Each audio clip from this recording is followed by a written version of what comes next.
Bueno, feliz año y bienvenidos al Mundo en Libertad. Y menudo inicio de año que hemos tenido. Inicio con el atentado en Charlie Hebdo, la famosa historia, los ataques islamistas, los ataques yihadistas, 12 personas muertas el primer día, posteriormente un nuevo ataque, muere otro policía municipal y en estos momentos les doy las últimas novedades porque los yihadistas han cogido rehenes, habrían abierto negociaciones, estarían hablando con la policía, con el Ministerio de Interior francés y no sabemos qué es exactamente lo que puede acabar ocurriendo. De momento están atrincherados, se han introducido en una empresa, están con los rehenes y esa es la situación en estos momentos. El jefe de los espías británicos, les añado también, está asegurando que Al-Qaeda, no Estado Islámico, no Hermanos Musulmanes, Al-Qaeda planea más atentados en Europa. Y en España se ha decretado ya, y de hecho lo veíamos con esa alerta en nuevos ministerios, se ha decretado uno de los niveles de alerta que habitualmente no tenemos. ¿Y precisamente por qué? Por el nivel de amenaza yihadista. Mario Noya, bienvenido. Muchas gracias, Carlos. Víctor de la Serna, muy buenas. Muy buenas. Feliz año a todos. Posiblemente cuando se emitan estas imágenes ya haya sucedido más cosas, porque están precipitándose los acontecimientos. Veremos qué es lo que va ocurriendo. Manuel Llamas, muy buenas. ¿Qué tal, Carlos? Buenas. Y Pedro Cuartango, bienvenido. ¿Qué tal, Carlos? Empezamos otra vez el año. Empezamos y con menudo pie. Dejadme que veamos primero una especie de resumen de qué es lo que ocurría en Charlie Hebdo. El ataque, se metían con Kalashnikov, unos yihadistas, asesinaban directamente en la reunión de redacción a los periodistas, los conocían, les citaban por su nombre, salían, seguían matando gente, remataban a un policía en el suelo. Atención.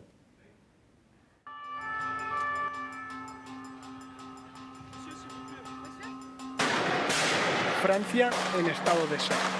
El ataque de varios hombres vestidos de negro, armados con Kalashnikovs, ha conmocionado al país galo. Al menos 12 personas han muerto, víctimas de un tiroteo que ha tenido lugar en la sede del semanario satírico francés Charlie Hebdo de París.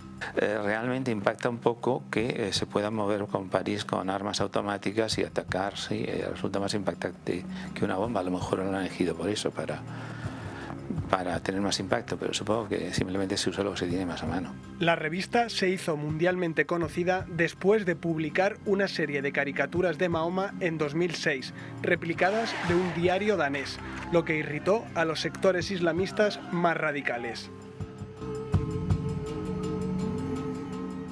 Víctor, ¿ante qué tipo de amenaza nos enfrentamos? Porque yo creo que es muy llamativo ver a un país como Francia, con la policía que ellos tienen, con la eficacia policial que tienen, verles lo que se les ha ocurrido. Estamos a viernes, esto ocurría el miércoles, lo decía uno de los analistas, se pasean con Kalashnikov por el centro de París, acuden a la redacción, tirotean, de momento no les han cogido. No, yo la reacción policial y la veo eficaz, me temo es un desenlace cruento una vez más del actual encierro. Lo que sí es no sorprendente sino revelador de la actitud actual del gobierno francés, del señor Hollande, es que a Charlie Hebdo, que es famoso porque es el mayor objetivo del fundamentalismo islámico en el mundo, de la prensa, por su actitud tan agresiva y tan osada en la sátira, le habían retirado la protección policial permanente. Pasaba de vez en cuando una patrulla, pero ¿cómo pasando de vez en cuando una patrulla vas a impedir que actúen? Y evidentemente esta gente se había informado muy bien, fue a la hora de la reunión redaccional y sabía todo el mundo, y a Cabu y a Bolinsky les miraron a la cara y le pegaron un tiro en la cabeza. Bueno, esto es terrorífico y que pudiera producirse ahí, es que a lo mejor si sucede hasta en Le Monde, hasta sucede en la televisión francesa, pues puedes comprender que es una cosa, pero Charlie Hebdo tenía que estar protegido permanentemente. Eso ha sido un terrible fracaso de una sociedad moderna que se relaja.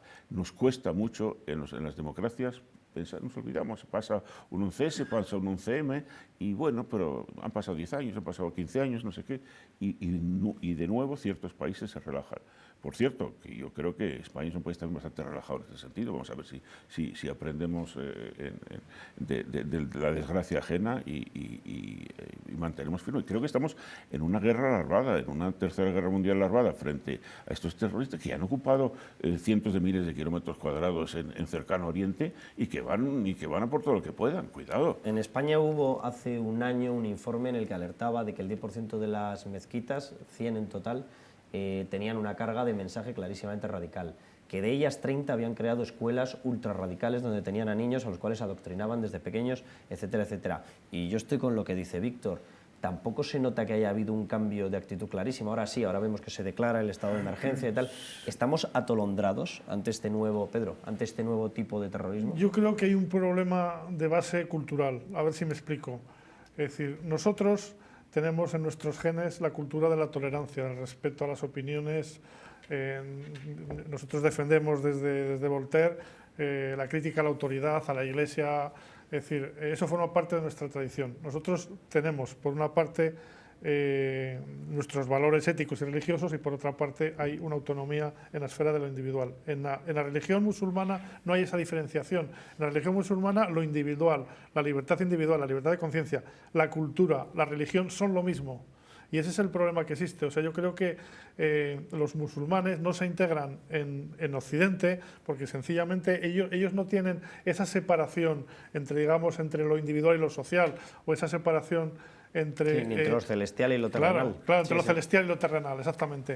Es decir, y eso yo creo que... Lo tenían más hasta el siglo XIII, hasta Sí, que verdaderamente ciertamente. empezó a crecer esa interpretación Ciertamente. del Islam tremenda, ¿no? Ciertamente, y ha llegado a estos extremos. es una guerra- Perdón, esa yo guerra- dejadme acabar ya. Ciertamente porque Averroes, los sabios del Islam, pues eran tolerantes, aprendían, por ejemplo, de la cultura griega, es decir, tenían una concepción muy abierta de la cultura y de la ciencia, y hubo grandes pioneros en este sentido, pero efectivamente el Islam se ha ido cerrando, se ha ido cosificando hasta convertir en lo mismo la vida privada, la religión, lo cultural y la organización social. Entonces, claro, sí que hay, yo creo, un fermento de incompatibilidad con nuestro sistema de vida y nuestros valores. Pero el problema es que estamos acostumbrados a vivir en libertad y a no sentirnos vigilados por las calles, y por eso fácilmente recaemos, en mi opinión, en volver a vivir normalmente. No ha pasado nada y volvemos a vivir normalmente, pero sí ha pasado y sí está ahí. Yo creo que hay dos cuestiones que son más... Hay que ir más allá. Por ejemplo, esa guerra contra el islamismo... Vamos a ver, el terrorismo islámico sobre todo está librando una guerra interna contra el Islam también. Es decir, son ellos precisamente los que están arrasando, haciendo tabla rasa del sistema convivencial y del sistema social que ha dominado esas sociedades durante los últimos siglos.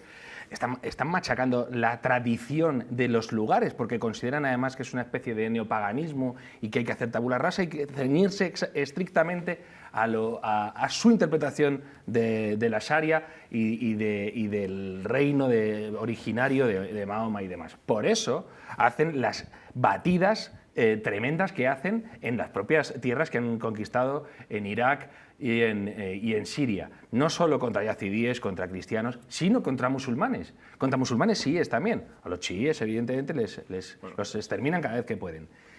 El policía al que abaten de esa manera estremecedora en la calle es musulmán. Sí. Está perfectamente integrado en Francia.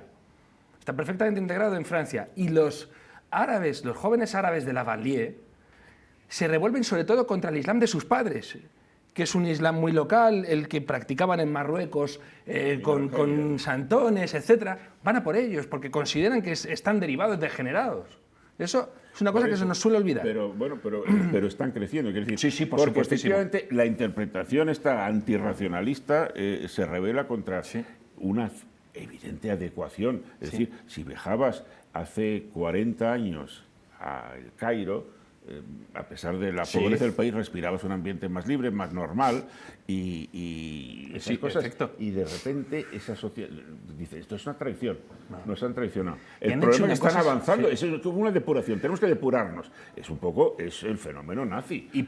evidentemente. Y por claro. una cuestión que ha dicho Víctor, que es interesante también, y que ha dicho Carlos, lo de la imprevisión, etc. No, hay otro detalle más que se nos escapa normalmente en Europa. No estamos acostumbrados a defendernos. Hemos subcontratado la defensa a Estados Unidos desde el final de la Segunda Guerra Yo Mundial. más, últimamente estamos acostumbrados a atacarnos. Por supuesto, pero es que además no tenemos el concepto de defensa, de que hay que defenderse, de que dialogando se consigue todo, de levantemos las manos para que los asesinos vean, o lo que hacemos ahora, las plumas contra las espadas. ¿Cómo que las plumas contra las espadas? No, con las plumas llega un señor a una redacción y mata a 12 personas. No, hay que usar las armas. Hay que usar las armas para vivir en paz. Hay que dar la vida por la libertad. Y en Europa no tenemos esto entendido. Y encima damos lecciones a los que lo entienden, que es Estados Unidos e Israel. Creo que el problema de fondo es que efectivamente el Islam está viviendo una crisis interna, una transición que no es de ahora, que se lleva prolongando durante muchas décadas. Hay que recordar, ponías como ejemplo Egipto, Víctor, yo quiero recordar Irán. Irán era un país totalmente occidentalizado, con valores occidentales, abierto, libre, y donde hubo una revolución islamista. Son los suníes, que son los malos claro, para estos. Por eso digo los momentos de crisis se caracterizan por cambios profundos. Y se está produciendo un cambio profundo dentro del mundo islámico entre aquellas corrientes que abrazan la modernidad, la libertad y el progreso, y las corrientes o los movimientos retrógrados que lo que intentan es volver al radicalismo y volver al mundo feudal. Y en esas estamos. Que son las que están triunfando. Y son las que están triunfando en gran parte en muchos países árabes. Y el problema de fondo es que el Islam radical identifica Occidente con el demonio. Por eso tienen en el punto de mira Europa, por eso tienen el punto de mira Estados Unidos. Y el problema que nosotros tenemos, aparte del mundo islámico, es que el enemigo está en casa.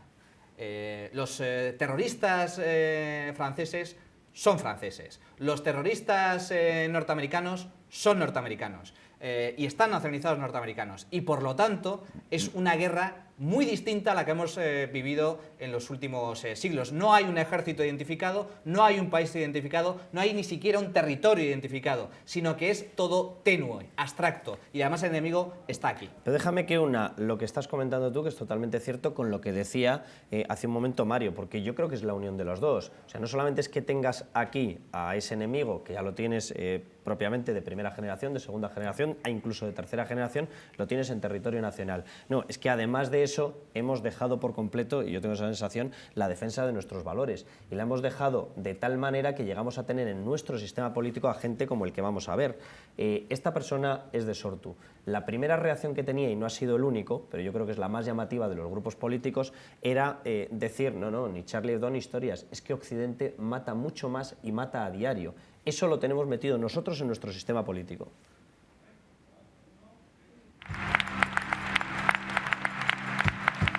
Bueno, creo que todos y todas somos hijos de nuestra historia y creo que eso tampoco no se puede obviar. Y evidentemente Europa y Occidente han hecho mucho daño al resto del mundo, históricamente. Este señor tiene de musulmán exactamente lo mismo que yo. Este señor viene de defender un partido que defiende a su vez a los proetarras. Este señor viene de haber estado defendiendo a gente que ha asesinado en el País Vasco. Es decir, este señor no vive... Este señor es comunista. No bebe del caldo hay que darle más vueltas. Bebe del odio a nuestro sistema de defensa de derechos humanos. Este señor es comunista. Y el comunismo ha dejado 100 millones de muertos y sumando. Pero no solo eso, porque hay muchas veces que se piensa la gente que es que esto fue sin querer. Leyendo a Lenin, que la gente se suele ir a Stalin como el degenerado, leyendo a Lenin daba instrucciones para matar y generar terror, porque sabían que la única manera de imponerse era por el terror. Es decir, no era ninguna excrecencia el terror comunista, era esencial. El problema para mí grave, Mario, es que el comunismo, a pesar de todo, está en retroceso. Pero el fundamentalismo islámico está en avance. Atención, y entonces, claro, tienen tantos puntos comunes, pero unos crecen y otros decrecen. A mí me aterran los que crecen. Me aterra también la actitud de Europa. La actitud de Europa y la actitud de la población europea, y la actitud de las generaciones más jóvenes. Porque es que, claro, es que ahora resulta que ninguno de nosotros ha hecho ya ninguna guerra, porque no ha habido una guerra en Europa, salvo en la ex Yugoslavia, desde hace 70 años.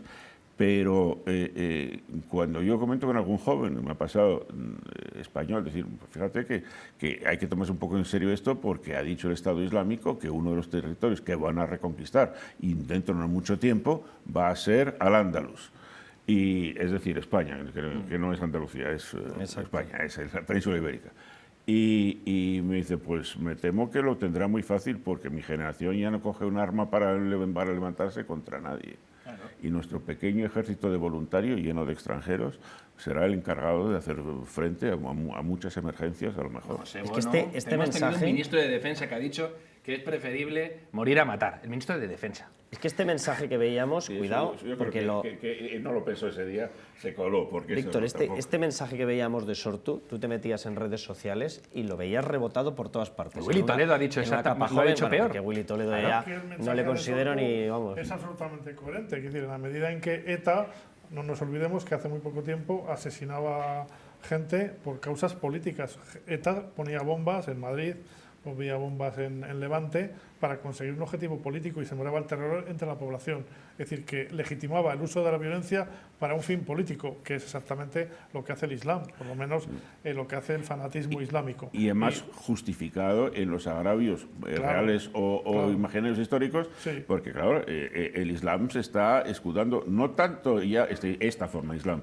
no tanto en la época poco acertada por muchos motivos, colonial, neocolonial del siglo XIX-XX de europeos y americanos en todo el mundo musulmán, sino que se remontan a la mayor atrocidad, sí, que son las cruzadas. Las cruzadas, es decir, mataron y tal, hay que ir a matarlos porque vinieron a quitar. Pero Mario, déjame que destaque una cosa, porque a mí me ha llamado mucho la atención. Llevamos escuchando mucho tiempo que si tú te vas a la criminología marxista, era una especie de denominador común de todo. La violencia estructural previa justificaba determinadas reacciones. Claro. La violencia estructural justifica el tema de los desahucios, el ir a parar los desahucios. La violencia estructural justifica tomar las calles para romperle la cabeza a un policía. La violencia estructural, ahora le escuchamos a este señor de Sortu, justifica porque Occidente ha tenido violencia estructural, justifica que se asesine a 12 personas en el Charlie Hebdo. La violencia, ¿y dónde va a acabar esta historia de la violencia estructural? O sea, no somos conscientes de que lo que nosotros hemos construido entre todos, entre gente de derechas, de izquierdas, medio pensionistas, de centro y demás, es precisamente la asunción de la libertad de pensamiento. Claro. Es que esto de la violencia estructural va a estar permitiendo permanentemente vendetas. Como yo considero que ahora no me gustan los que están, utilizo la violencia estructural del pasado para lo que me dé la gana. Mira, uno, se puede negar absolutamente el tema de la violencia estructural. Son etapas históricas. Dos, la violencia estructural del pasado no puede justificar la violencia posterior. Es una auténtica locura. O sea, no vamos a defender todos unidos un sustrato de derechos humanos. Y encima va otra vez con la tiranía de la penitencia que decía Pascal Bruckner. Del colonialismo van a hablar los árabes y el Islam. ¿Pero qué broma es esta? ¿Pero qué broma es esta? Y las cruzadas fueron guerras precisamente de defensa o de recuperación de territorios previamente tomados por la espada. Pero es que... vamos a ver si... Es como, igual que ahora cierta izquierda dice, lo que yo hago es democrático, lo que tú haces es antidemocrático, claro. Sea lo que sea, pues ya está. Manera, lo que hace el Islam es justo y lo que hacen los infieles europeos es injusto. Nos han calado en una cuestión clave y es explicable por lo que tú has dicho, Carlos. Estamos haciendo sociedades cada vez más humanas y el flanco es que no queremos matar, normal, es humano. Es que ellos veneran morir matando a los malos. Y el mensaje que le dicen... Estamos haciendo sociedades cada vez más humanas, pero también sociedades cada vez más débiles. Claro, porque no asumen la defensa de la libertad. Y ellos lo ven. Pero fíjate, esto era muy claro, se ven en la batalla de Hezbollah contra Israel. Hezbollah, a la hora de atizar a sus masas, ellos dicen, vamos a ganar, porque nosotros no tenemos miedo a la muerte, adoramos la muerte y ellos adoran la vida. Y frente a gente que está dispuesta a sacrificar a sus hijos, no puedes hacer nada si encima tu posición previa es de desarme y de solo vamos a hablar dialogando. Ese es el tema crucial. En Israel, Ehud Olmert, el primer ministro, una vez dijo, estamos cansados de luchar. Normal. Es estresante ser israelí, estar todo el día pendiente de qué va a pasar, de qué no va a pasar. Estás gobernando sobre gente la que no quieres gobernar, pero que no te queda más remedio. El servicio militar es durísimo, 3 años para los chicos y demás. Tú dices eso. ¿Sabes qué fue la reacción de los grupos terroristas palestinos? Recrudecer el terror, porque saben que nos van a ganar por ahí, por la cuestión moral, precisamente, porque nosotros damos más valor a su vida que la que se le harán ellos. Pero la diferencia, yo creo que en el caso de Israel, desde luego, es paradigmático, pero hay una diferencia fundamental y es un poco lo que estaba comentando Carlos. Más allá de la guerra material que estamos viviendo, con atentados, con intervenciones militares en países, con la conquista del Estado Islámico de territorios en Oriente Próximo, más allá de esa guerra, hay una guerra ideológica también. Y yo creo que esa batalla, que es crucial, Europa la está perdiendo. La está perdiendo porque está renunciando a sus valores fundamentales, está renunciando, o digamos que con este tipo de declaraciones, como los que realiza el portavoz de Sortu o como los que defiende la extrema izquierda en España y en otros países, se justifica la violencia, se justifican los atentados. Y eso pervierte la esencia democrática de Europa y la esencia de la defensa de las libertades. Esto no sucede en Estados Unidos. Si por algo se ha caracterizado a Estados Unidos, por ejemplo, es por defender a ultranza a Israel. Porque Israel defiende los mismos valores que defiende Estados Unidos o los mismos valores que defiende Europa, los mismos valores occidentales de respeto a la propiedad privada, respeto a la libertad individual, a la opinión, al libre pensamiento, a la libertad política, etcétera, etcétera, etcétera. Y eso no lo defiende la extrema izquierda en Europa y lo defienden a medias o titubeando algunos gobiernos europeos.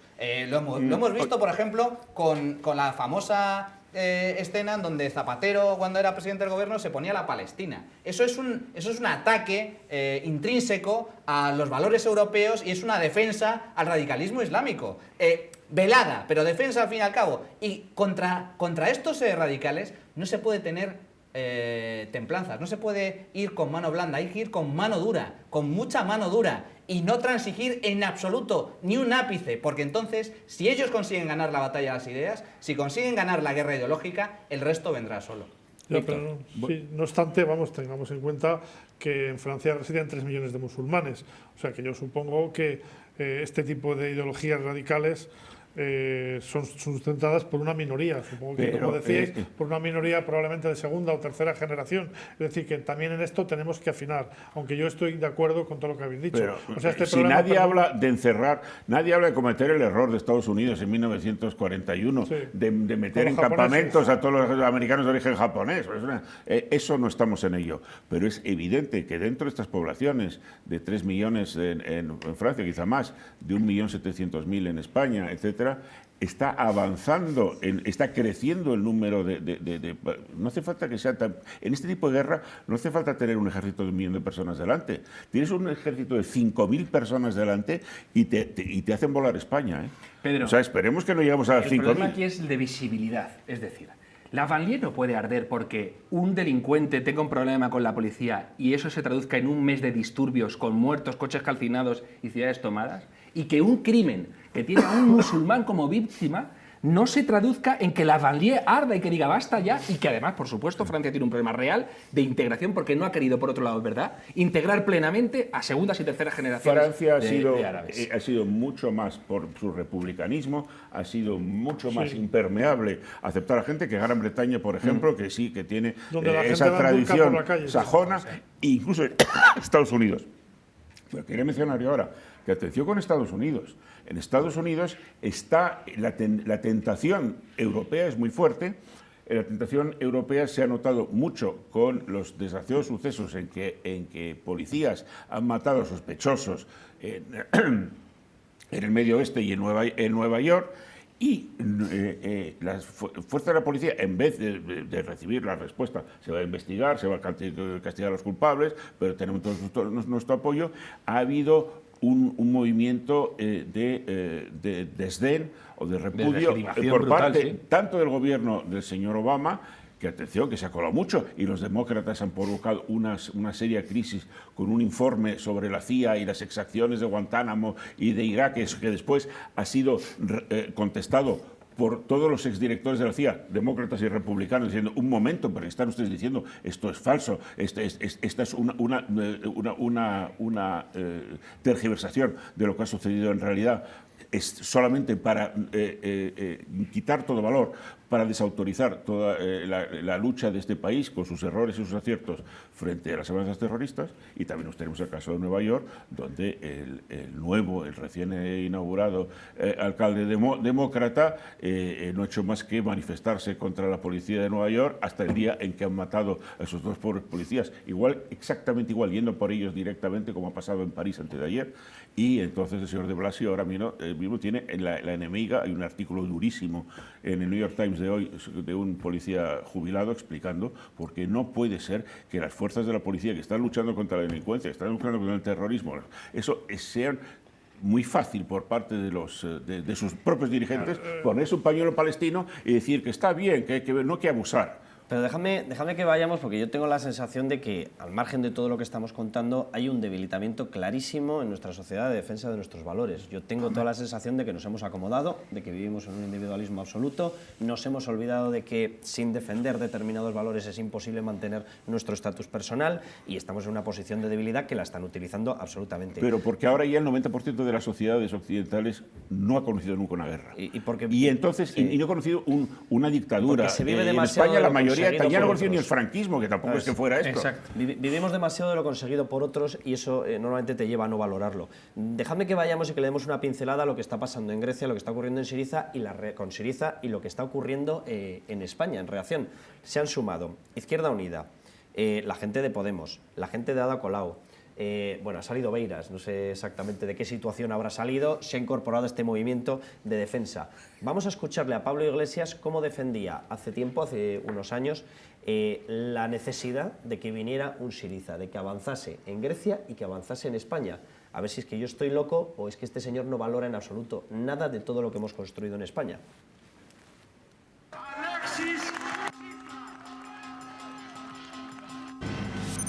He dicho muchas veces en este programa, con un tono pragmático e incluso a veces amargo, que quien no quiera mancharse y asumir contradicciones, que no haga política.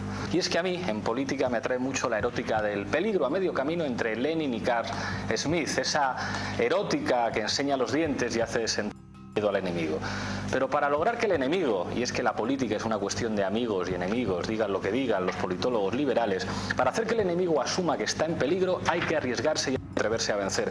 Por eso mi monólogo de hoy está dedicado a Syriza, porque parece que se están atreviendo a empezar a ganar algo no siempre frecuente en la izquierda. Sabemos que lo van a tener todo en contra. Los medios de comunicación, a los poderes económicos, a la troika europea, a buena parte del Estado griego, los militares, la policía, a los matones neonazis, incluso a una parte de la propia izquierda que parece que prefiere no ganar elecciones.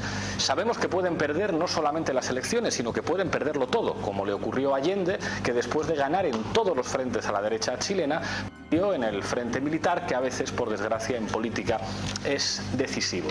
Sin embargo, aún así, algunos queremos que Syriza lo intente.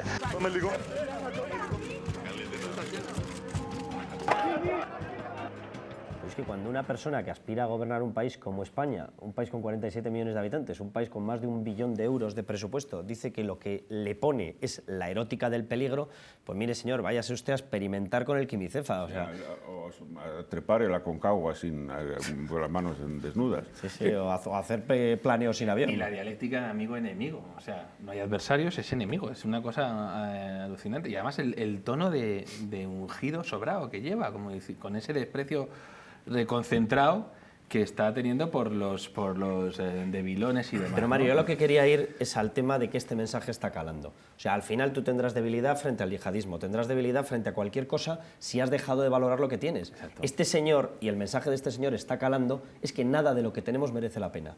Por lo tanto, no pasa nada por borrarlo entero y reconstruirlo al estilo, pues un estilo Lenin. Bueno, pues sí, lo que tenemos sí merece la pena. No, y además... Bueno, Lenin no solo, cuidado, porque en este vídeo no, pero recordemos que yo, el único político europeo occidental de la posguerra, bueno, desde la muerte de Stalin en el año 53, al que he visto reivindicar a Stalin ha sido este señor Iglesias. O sea que verdaderamente tiene grandes ambiciones. En cualquier caso va a ser muy interesante. Estamos hablando de las elecciones griegas que son dentro de 15 días.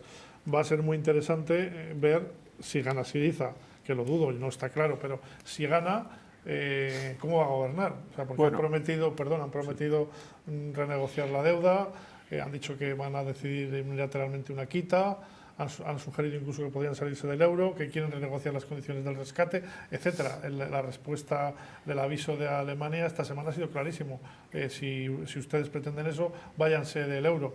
Entonces va a ser también muy interesante para nosotros, para los españoles, si gana Syriza, ver cómo manejan ese experimento, ¿no? Que yo creo que si efectivamente Syriza aplica su programa, Grecia en un mes se va a convertir en el caos. Va a haber una salida masiva de capitales, va a haber una situación prácticamente de caos económico. Ya han salido más de 3.000 millones desde la convocatoria de elecciones para el 25 de enero hasta ahora. Entonces eso puede ser un test para ver qué margen tiene Syriza respecto a la Unión Europea y también una lección para Podemos. Comentaba antes Víctor que por suerte está el comunismo en retroceso. Yo lo pongo en duda. Esto es la mejor muestra de ello es el ascenso electoral de Syriza en Grecia, el ascenso electoral de Podemos en España, el avance que está registrando Marine Le Pen, que es extrema derecha, pero que es un programa fascista. Y el fascismo es socialismo, hay que recordarlo. Nacionalsocialismo y fascismo es todo viene de lo mismo. Bueno, el comunismo extrema izquierda. Y Marine Le Pen sigue sin ser exactamente lo mismo. Bien, pero, o sea, pero el comunismo está en retroceso y es muy interesante saber si por fin se logrará algo en países todavía comunistas. El futuro de Vietnam y todo esto se va a ser muy interesante ver. Para mí la prueba no es lo que esté sucediendo en Europa, la prueba definitiva, y es muy difícil porque ahí tenemos otra amenaza de la que no nos da tiempo a hablar hoy, pero grande, es si China consigue consolidar un sistema capitalista con un económico o semicapitalista con un control comunista de la sociedad. Siempre supusimos que la libertad económica implicaba libertad política. Los chinos están intentando que funcione la cuadratura del círculo y atención porque están creciendo hasta alcanzar los chinos dimensiones. Y los rusos, o sea, hay una arremetida muy fuerte porque hay modelos autoritarios, están intentando generar un capitalismo autoritario. Sí, pero en Rusia todavía hay ciertas elecciones, a pesar del señor Putin. Pero en China, pero son elecciones en las que mata a todos los que intentan tener... Pero por lo menos no es todavía exactamente lo mismo Venezuela que Cuba, no es exactamente lo mismo Rusia que China. Bueno, no, por supuesto. China es el gran caldero de cara al futuro, en mi opinión. Pero tenemos el calderito que está creciendo enormemente y mucho más cerca de nosotros, de Cercano Oriente. Pero es cierto Muy rápido, Manuel. Algunos regímenes comunistas, también en lo económico, han dado marcha atrás y, por ejemplo, ahora los países de Europa del Este abrazan como agua de mayo el capitalismo porque ya están vacunados del virus comunista y, sin embargo, hay otros países en donde está emergiendo con fuerza más. Sudamérica, el caso de Venezuela es paradigmático y también ahora en Europa. Por lo tanto, hay que tener mucho cuidado. Y esto surge en momentos de crisis económica en donde la gente está desesperada o existe una gran desconfianza hacia la clase política. Y por desgracia muchas sociedades modernas mucha gente no se percata de que lo difícil que es conseguir avances, conseguir progresos, conseguir desarrollo, conseguir bienestar y lo fácil que es destruirlo de un día para otro. Si Syriza llega al gobierno, y yo estoy convencido de que va a tocar poder, si llega al gobierno lo vamos a ver. Es muy posible que salga el euro, es muy posible que sea una ruina económica absoluta en caso de que los alemanes, con toda la lógica del mundo, se nieguen a concederles un cheque en blanco para que sigan despilfarrando a placer. Lo lógico es que Grecia quiebre, salga del euro y regrese 50 años atrás. Esta misma mañana don Pedro Sánchez ha ofrecido un cheque en blanco ya también. Ese es el problema. Dejadme que dé como última pincelada, esto está como está, la actualidad. Un hombre toma varios rehenes en una tienda judía en París. Según los medios franceses, el autor del secuestro, que está armado y ha protagonizado un tiroteo ya con los agentes que han acordonado la zona, sería el mismo terrorista que asesinó a un policía ayer en París. Así está el tema. Bueno, nosotros tenemos que terminar ya. Ya saben, a partir de las 7, 7:30 de la tarde, estamos en las dos páginas web, en Libertad Digital es Radio y en la página web de El Mundo. Les seguiremos contando todo esto, por supuesto lo de Syriza, por supuesto lo de Grecia y todo lo demás. Ya saben, hasta entonces, a levantar España.